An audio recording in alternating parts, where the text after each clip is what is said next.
This is Mike. And this is Drew. And this is Mike and Drew at Mountain View, the podcast. And today is October 26th. It's a Wednesday, and we're here, some would say, towards the end of a work day, but we still got quite a bit to do. I've done so much today. It's been crazy. We're coming up on Christmas. I know it's still October, but in the church world, you got Christmas Eve service you got to think about, and a Christmas program, and all the parties we do. And do we do Christmas parties around here? I don't know. I'm still learning. But if there is one, I want in on it, and I would look forward to that. I know every podcast we mentioned at one point could become a day in the life if we wanted it to. Yeah, but that's not what this is about today. We could keep going. I was going to go on, but let's down to business. Well, we could, though, but it's kind of relevant because, you know, in this day, you and I have literally passed each other coming and going. Yep. As an example. And I've had something that's, taken me to a mentor group an hour away from here, and then you and I cross paths back at the ministers' meeting in the afternoon. And, of course, I was doing sermon prep and some cleanup from the winds last night on the property here at the church. And we said, hey, even in just talking last night during the board meeting at around 7 o'clock or so, we're like, we need to do a podcast today. And it all comes together. And we said, what we're going to talk about. And there was something you're already thinking about. Well, just in some of the conversations we've been having off the podcast with just people around us, I've been thinking a lot about like preferences within the church. And so there's kind of this idea that you hear those silly stories about how churches like split over very silly things.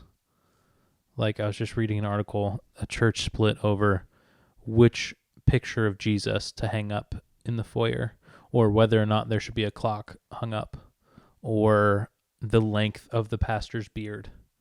Right. Like people leave churches over these things. And so... Yes. And even here at this church, just to, be completely open, there have been issues within the last decades that involved things. And I tried to ask, was there any other reason? And I'm being told, no, we literally left over this thing. Yeah. That's very strange to me. When we left churches growing up, we moved around churches a little bit, but it felt like it was always a big deal. Like it wasn't over, and it was never a specific thing. It was like, well, this just doesn't like feed our family the way we feel we need to be fed in this season of life. And that was totally fine. We went off to a different church, and it was just as good or better for us at the time. Well, and my experience would be a little different. And of course, in the context of music, that's important because I personally know people who will leave a church if their music shifts from, say, traditional to contemporary.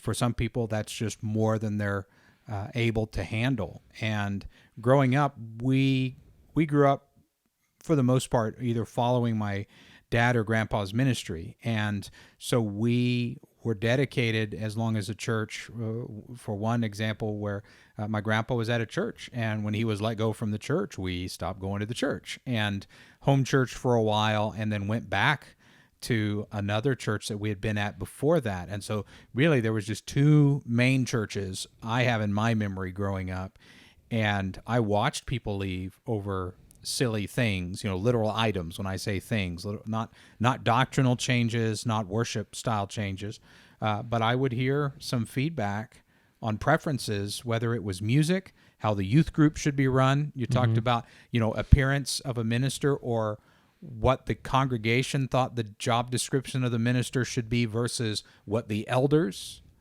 Right. And whether it's a congregational church where the congregation votes on everything, or an elder-led church where the elders vote on everything. And one subject I've just never been able to avoid in my ministry at several different churches is music. Yeah, music, it was kind of a big deal when we moved here because I've grown up with singing the songs that were on Christian radio in church. That's always been the case. That was how it was at Johnson. And so coming here, we showed up that first Sunday morning that we were kind of checking this place out, and it was hymns, and I pulled out the hymn book, and I was like, I recognize the name of that song maybe, but I couldn't tell you how it sounds. And I'm still kind of dealing with that Sunday mornings, learning the new songs. It's gotten easier. We've done it a lot. But it is different. And that's something one of the elders after my job interview here, he said, "Is the music an issue for you?" And I said, "I don't think so, but I don't know." And he was like, "Well, I get if it is, so let's have that conversation." And nothing really came of it, but it is interesting that just me coming from a different world. It feels like a different world, It is, because I grew up where we were not allowed to listen to any contemporary Christian in the home. It was hymns only. And my mom played piano and would sing out of the hymnal, and we were homeschooled. So this was a part of our environment and culture, which naturally meant I was sick of hymns by the age of 14. And I developed a curiosity about contemporary worship, but it's not a natural outflow for me of worship. I am still led to worship by hymns, and I love hearing the new Christian songs, but there's a big gap of Christian music history that I will never fully relate to. And but yet the last church I served at, I loved that they strove to play some of the later praise songs and worship songs, and we loved that. And even if we didn't know the words, the worship team did a great job of leading us into worship, so the style was irrelevant to us. Yeah, that's a big deal. I think worship does come down to the person who is leading worship as opposed to what exactly they're singing about. Now, the content is important, but the style is less important. Absolutely, because if your content is off, no matter how beautiful you make it, if you are presenting an incorrect picture of God's holiness and our depravity or our sinfulness, then you're creating an idol almost. One of the things you and I mentioned briefly, just thinking about this topic, was the vast array of musical taste we have in this church. And I don't just mean people who are visiting. I mean people who help with music, people who lead the culture of music around here, because we have several on rotation. Again, full disclosure for the podcast. This church right now, we've got a piano and an organ. We have 2 pianists on rotation. And just recently, in the last 6 to 8 months maybe, we've now got 4 guys, 2 congregants, an elder, and myself were on rotation to lead worship. And these pianists rotate as well. And we just use a hymnal, and we put words on the screen. So, and that's something that started after I got here. And but in that, there's differences. We've got one guy that has played in a heavy metal rock band. Yeah.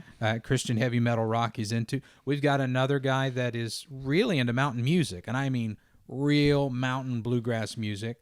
And then you've got everything else in between in the congregation, from the old shape hymnals we still have at the church and pull out on occasion.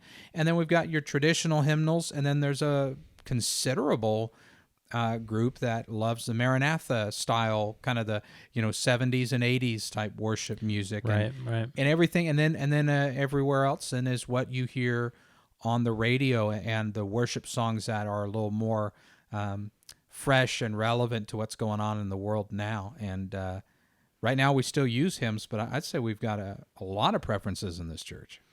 Yeah, and so I kind of wanted to bring it to this idea that preferences might be guiding the congregants of a church. I don't know if that's the case in our church, but you see, if something changes, that, like, we made jokes at the beginning, but if the music did change here, I think there'd be a big possibility that people would leave. Yeah. And so, and you'd hate to see that, but you also know sometimes there can be more care invested into a style than there is into the content. Right. Yeah. And so I have a verse here. So Philippians 2:3-5 says, "Do nothing out of selfish ambition or vain conceit. Rather, in humility, value others above yourselves, not looking to your own interests, but each of you to the interests of others. In your relationships with one another, have the same mindset as Christ Jesus." And it goes on to kind of describe what the mindset of Christ Jesus is. But right at the beginning, do nothing out of selfish ambition or vain conceit. So it's not about you. When you come to church, it's not about you. And that's really hard for some people to hear. And that's hard for me to hear sometimes. When I come to church, it's not about me, and I need to be thinking about the people around me. Yeah, I didn't want to come to Mountain View when I realized it was just only and always going to be hymns, and I was frank about that. I said, I don't know that that's going to hold my interest, but the good news was it wasn't about holding my interest. Yeah. It wasn't about my preferred worship style that I was just recently coming out of and enjoying there in Texas. It was about worshiping Christ, and I go, do these songs lead me to worship Christ? Absolutely they can. So does my style or preference matter in this case, especially if I see God doing something in this church here at Mountain View? No, my opinion doesn't matter. Put that on the shelf, and as long as I can worship God, that's what matters. And the American Protestant author, teacher, and preacher, Francis Chan, we've talked about him before. You might be familiar with the story of a congregant who came up to him one Sunday as they were increasing their contemporary flavor at the church, and they said, I didn't like worship today. And Francis quickly replied, that's okay. We weren't worshiping you. That's good. Francis, if you're hearing this, we'd love to have you on. Absolutely. Come on out here to 3102 6 Mile Road, Maryville, Tennessee. But that to me gets it in a nutshell. For me, convicts me, because on the furthest side of contemporary music and worship, it can become so performance driven, you've lost the worship. And on the furthest fringe of traditional worship, it can become so routine and mundane, there's no worship. Yeah. And so it's striking a balance, as almost everything in life should be. You got to strike a balance between the two extremes. I don't know where to go from there. What else do you want to talk about? Well, okay, you had your verse. I was thinking of 1 Corinthians 14:15, and here Paul is just trying to draw out of this church in Corinth the need to put their spiritual gifts together, to put their different talents together, and out of love for each other and out of love for God, find unity as a body, right? That's kind of the general message of First Corinthians. Well, here, 1 Corinthians 14, this comes after the love chapter, right? If I have all the knowledge in the world, I do all these great things, but I don't have love, I'm useless, or I'm annoying. It's just an annoying sound, like a cymbal. Well, this comes after that. 1 Corinthians 14:15 says, this is Paul, he says, I will pray with my spirit, but I will also pray with my understanding. I will sing with my spirit, but I will also sing with my understanding. And that's not a capital S spirit here. This is just Paul saying, from my innermost being, from that eternal side of me, if you will, I'm going to sing with my spirit, but also sing with understanding. And I think if you're talking about a topic that has been labeled the worship wars, which that's not what we're encountering here at Mountain View, but in that general topic about is there a right worship or a wrong worship style, I think you're, like you say, bracketing it with this conversation of balance. And that is, are you worshiping? Are you truly giving God worth in what you're singing? And I think that can be done with hymns. I have done that with hymns. I have done that with contemporary worship. But this podcast is also more about those preferences, kind of like the political podcast we did last time. Some of this for us is going, hey, some of these preferences go very deep. Yeah, we sing these hymns because, great grandpa, whoever, sang these when he was a kid. And so we will always do that in his memory, kind of thing. And that's really tough to break, and it's really tough to go against that in any way. Because why would you want to break that person's heart by saying, well, actually, there are other ways to do things. But it's necessary, It is, because in our church situation right now, after ministers meeting today, we're just listening to what God is doing in all the different churches and different age groups represented in different churches. And we have every age on the spectrum almost, every age category. Pretty much. Here. And so some are ministered to by the songs on the radio in a way that they will never be ministered to by hymns, and other way around. And some by songs that will never be represented in this church. People will worship here, but their specific flavor of worship that really touches their heart, that may never come off the stage of this church. Yeah.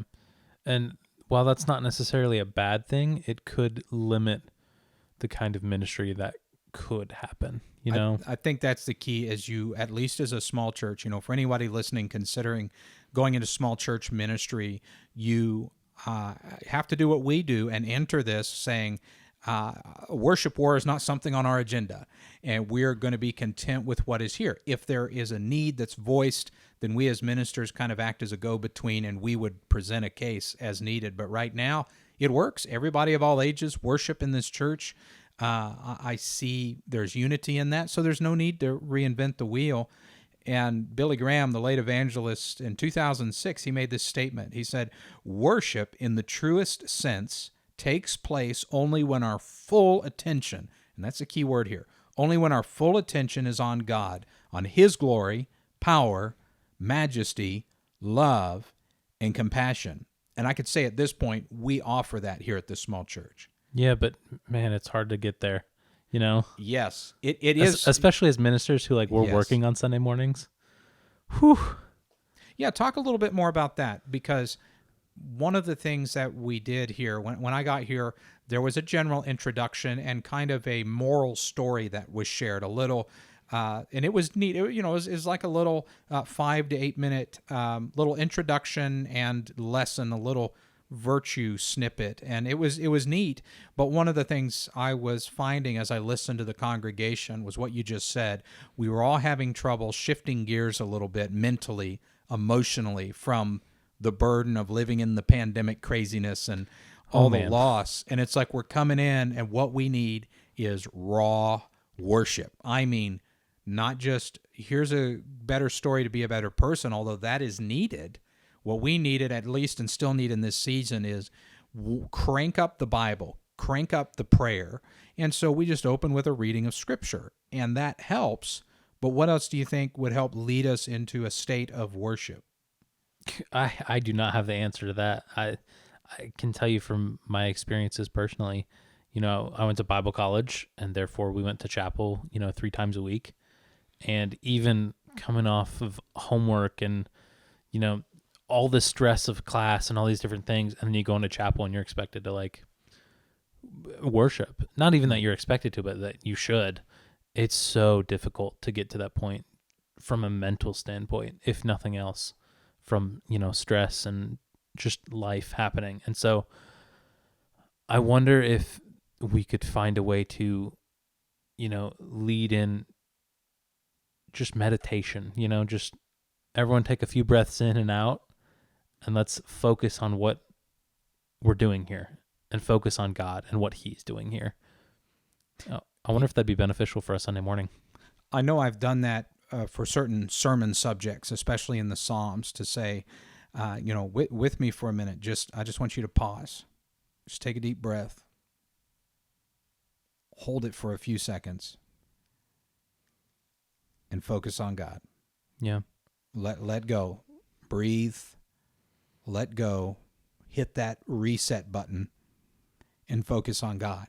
And that is part of what worship is. And those who are uncomfortable with that whole concept do not understand how the Jews worshiped in the Old Testament. They don't understand how the Israelites worshiped. There's actually quite a bit of study into the holistic, and I know nobody really likes that word anymore. I very much dislike that word, holistic. But it's, unfortunately, it's a biblical concept that even in the type of worship under the original covenant in Israel, there was a lot more involved to worship than just jumping up there and doing a song. There was mental preparation. There were different techniques, physically or otherwise, to prepare you mentally. Posture, right? We talk about bowing. We can get into a whole conversation of the physical preparation for worship. And I'm afraid sometimes for us, it's just limited to stand up for this song, sit down for this one. And while there's purpose and respect for that, there's not as much physical preparation or mental preparation, like you're saying. So no matter traditional or contemporary, either way, it can turn into a performance if we're just there. Yeah, and I think that's something I respect about the Catholic side of our religion, is that they are very physical. There's a lot of pieces to their worship service. You're down on your knees and you stand up and then you put your left foot in, your right foot in, and shake it all about. That's right. I think I went to that service too. Yeah, was that at Cotton Eye Joe? Was that where the worship was? Oh, man. No, it's the wrong place. But you know, you do look at some of these other denominations, or even in some cases, I'd say cults that, or just wrong religions out there that have it all backwards. And yet, one of the things they might get right is they are using everything God has given them, their thought process and emotions. They're investing everything. They're not just there to sing a song, you know. And even in our denominations of Christian churches, and those that I'd say might be, you know, more like us in the way we worship and the way we do things. From a traditional or contemporary standpoint, there's a good focus on Christ. There's a healthy focus on the Bible and the Word of God and God's holiness. And even with that, there's varying degrees of lifting hands. Yeah. There's varying degrees of expression. And some churches aren't even comfortable clapping, you know, if there's a song special or something. There's so many different right ways this can be done. I think we need to highlight the word preference, you know, as we come to the end of this podcast, to say, we're hoping this will be one that will lead to more discussion from you. And I know we don't have the email set up yet, but that's something that's coming next, is to get an email set up for some responses and some feedback. And we might touch on this topic a little later. But, you know, again, personally, I grew up with the hymns, but I have grown to love every flavor of Christian music, you know, from David Crowder to Casting Crowns and Rich Mullins and Keith Green, and all these different types minister to me. And yet sometimes it is frustrating to think there are some churches that are just going to get locked down into a groove, a preference, and spiritualize it. And that's what I'd hate to see. But we've been blessed here at this church. We get to experiment a little bit sometimes. Yeah, the board says yes a lot more than they say no, and I appreciate that. That is a very good summary of the board meetings. Yeah, I like it. Well, I have a verse to close this out, unless you have anything else. All right, Hebrews 12:1 and the first part of verse 2. Therefore, since we are surrounded by such a great cloud of witnesses, let us throw off everything that hinders and the sin that so easily entangles. In other words, let us throw off the preferences that are unnecessary. And let us run with perseverance the race marked out for us, fixing our eyes on Jesus. Yeah, we don't have time to fight over the silly stuff. Yeah, Let's it's keep not worth running, it, man. Let's keep running the race, and worship puts our eyes on the prize. That's right. Man, that's good. I have nothing to add to that. I'm good to end on that one. This has been Mike and Drew, and we're Mike and Drew at Mountain View. Thanks for listening. Oh, and what? Eat your vegetables? Eat your vegetables.